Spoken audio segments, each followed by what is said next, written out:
Welcome back to the LFC Transfer Room. I'm Jack Edwards, delighted to be joined today by the Athletic Southampton reporter Dan Sheldon to discuss what to expect from Ralph Hasenhüttl's men.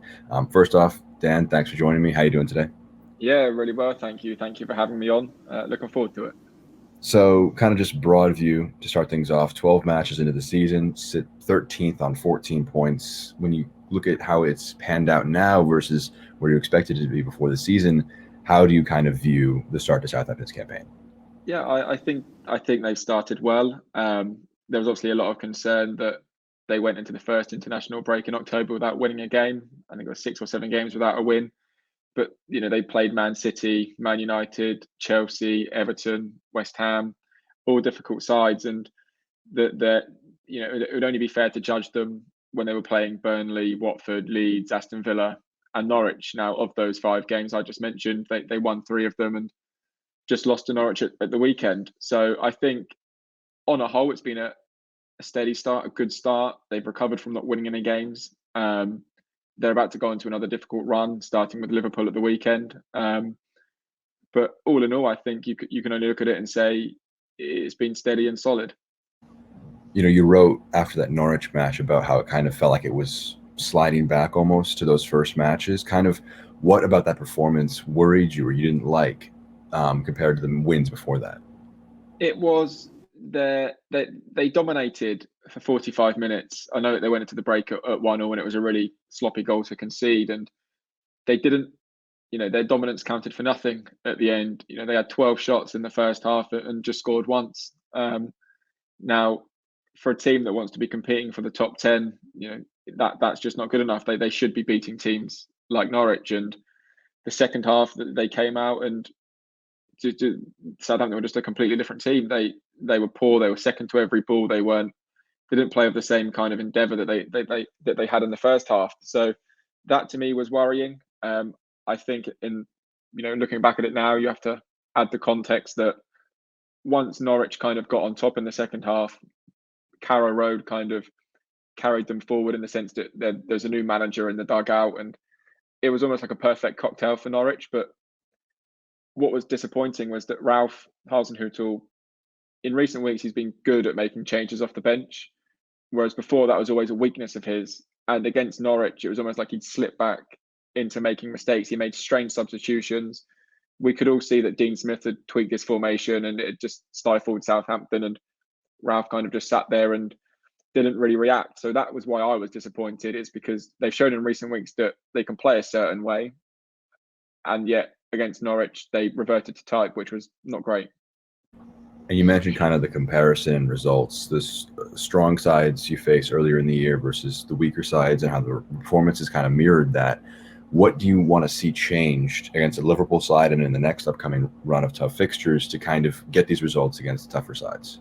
Well, I think Southampton, to a certain extent, always raise their game against the bigger sides. I think going to Man City and keeping a clean sheet, that is an impressive thing to do. And it wasn't like they were lucky to come away with a clean sheet either. Southampton defended superbly. So there's something about the bigger teams that Southampton enjoy playing against. I think everyone will remember last season when Southampton beat Liverpool and Ralph dropped to his knees and started crying. And I mean, he should have stayed there because they didn't win another game for a long time after that. So it's they've got a history of beating good teams as well. I think where Liverpool are at the moment, I worry a little bit for Southampton, but they've got Liverpool, Leicester, Brighton. Leicester aren't in a great run of form. I think it's 2 wins in 9. Brighton are obviously doing well. So it's going to be difficult for them. But as I said, they weirdly get themselves up for the bigger games. So who knows, really? Yeah, you had mentioned what I wanted to ask about next, which was that 1-0 from back in January. How different is this side compared to that one when you look at, what is it, about 10 months on? How do those two teams compare for Southampton?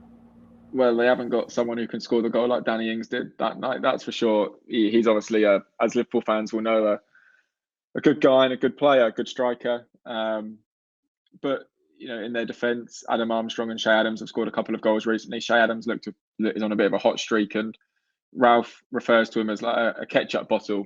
The glass like bottles that you kind of shake and nothing comes out. Then all of a sudden, it all comes out all over your plate. That's how he describes Shay Adams in front of goal.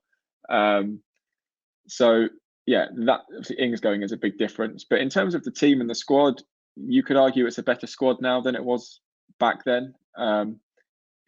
Vestergaard's gone, but they weren't too concerned about that. Bertrand's left, but he wasn't going to sign a new contract. Livramento's come in, who's been really impressive, and Mohamed Salah, who's now kind of stepping up in central defence. So the squad, I think, is actually in a good place.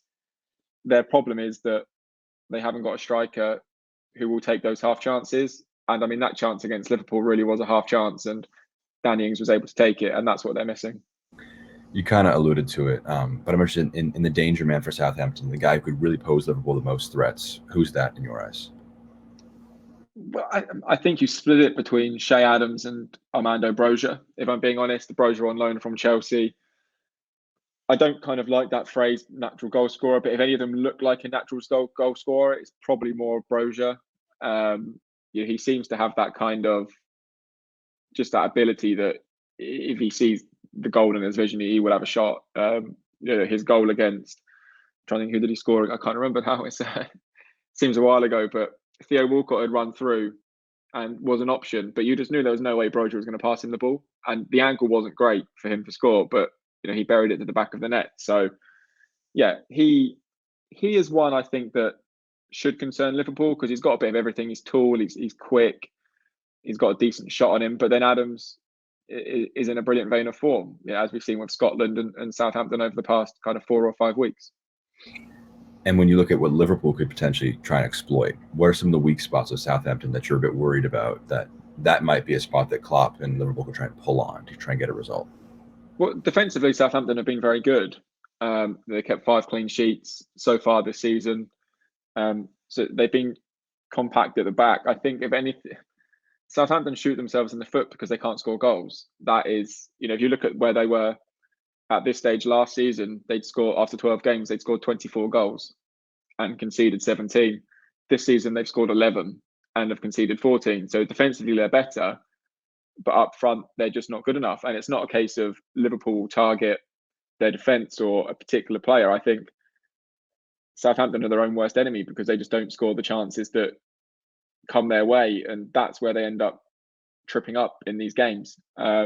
It's not always what the other team do, it's what Southampton don't do, which tends to be the bigger problem. So if you're Liverpool, you're sat there thinking, well, chances are they may have 10 shots, but they'd be lucky if they score 1. Liverpool have, the players they have are of tremendous quality that they could have 3 shots and score all 3. That's, a massive difference. What we ask all the people we bring on to discuss the match is predictions. So what do you expect to see, and kind of a predicted score line a few days out from the match? Having watched what Liverpool did to Arsenal, I think it's going to be a long afternoon for Southampton fans to making the trip to Anfield. I just don't think Southampton are going to be capable of stopping this Liverpool team. I know they did it to Man City, but Liverpool just look to be in an incredible vein of form. They seem to be scoring at free will. So, I'm expecting it to probably end up sort of 3-0, 3-1 in Liverpool's favour. That's been Dan Sheldon. Thank you very much for the time. You can find a link to his work in the description down below. Really good journalism covering Southampton alongside many other great reporters at The Athletic. So I've been Jack for the LFC Transfer Room. We'll catch you in the next video.